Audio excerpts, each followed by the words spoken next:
Hi, the lessons I'm sharing today are from Ezekiel 13 to 15. And Ezekiel was prophesying against the false prophets at God's behest.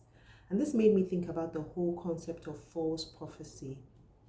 It's something that's very rife, at least here in this part of the world where I live. And I thought about it. I was like, what does it really mean? Well, God said that it was that the prophets spoke about things that they made up in their own imagination, and they were seeing false visions and lying visions.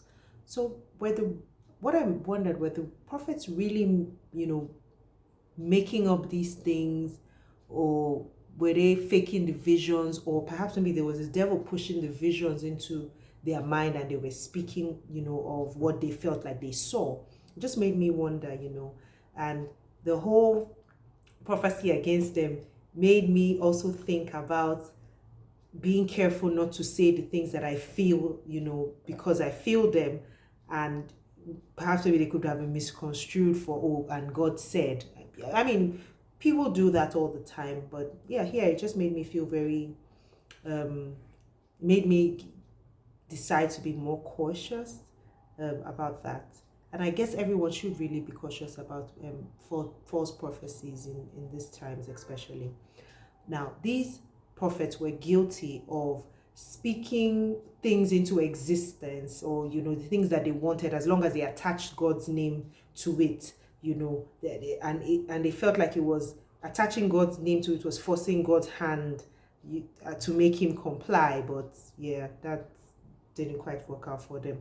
The metaphor of the whitewashed walls in the verse was God's way of telling them that um, their false prophecies will fall back on them, because remember, the walls fall on the prophets. The sorcerers and magicians capitalized on the people's fear of evil to sell them items meant to protect them from evil. So they said, oh, the wristbands and the veils. I'm sure you've seen those things if you travel. They'll try to sell you some red, like string-like thing to protect you, or the thing with the eye if you go to like some of these Middle Eastern countries, and they'll say, oh, it protects you from evil and sees evil and all.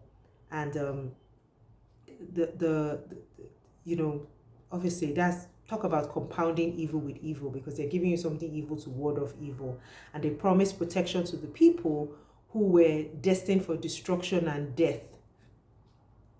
So yeah, that wasn't going to help them. And that all that is detailed in chapter 13, verse 19. Now, God showed in chapter 14 that he was willing to respond to the elders who, in spite of their idols in their hearts, came to inquire of Ezekiel. Remember, they had come to inquire of him yesterday when we read, but he said that he did so, and he did so to capture their hearts, that he would reply any such idolater who inquired of his prophet and call out their idolatry. So he was really going to reply, but he wasn't replying to their inquiry. He was replying to them about their idolatry and calling it out. The prophets weren't allowed to say what they needed to hear, or they too would be guilty. So people like Ezekiel and or couldn't say to the elders what they wanted to hear. They had to speak the truth. Jerusalem's sins were so bad that judgment was inescapable for them. I found it very interesting that God said that even if Noah, Daniel, and Job were alive, living in it, that he wouldn't even save their family members. Only they themselves would be saved. They wouldn't be able to save their relatives. That just shows you how really, really bad the situation in Jerusalem was. He promised to send 4 types of judgments on the land: famine, sword, plague, and wild animals. But there would be survivors, and there would be an encouragement to Ezekiel and evidence of his goodness and mercy. So I don't think we can walk 10 steps without hearing about these remnants and these survivors, and that's a good thing. That's actually like the balm in this whole thing, that that there will always be survivors because God has a plan for restoration. God compared the people of Jerusalem to a useless vine and said he would punish them with fire for their wickedness. Now, here's the lesson I learned about God. God wants his people to be at peace, to walk in truth. He also cares about the wicked, and he wants them to hear the word and walk in it as well, to hear the truth and walk in the truth and turn from their wicked ways.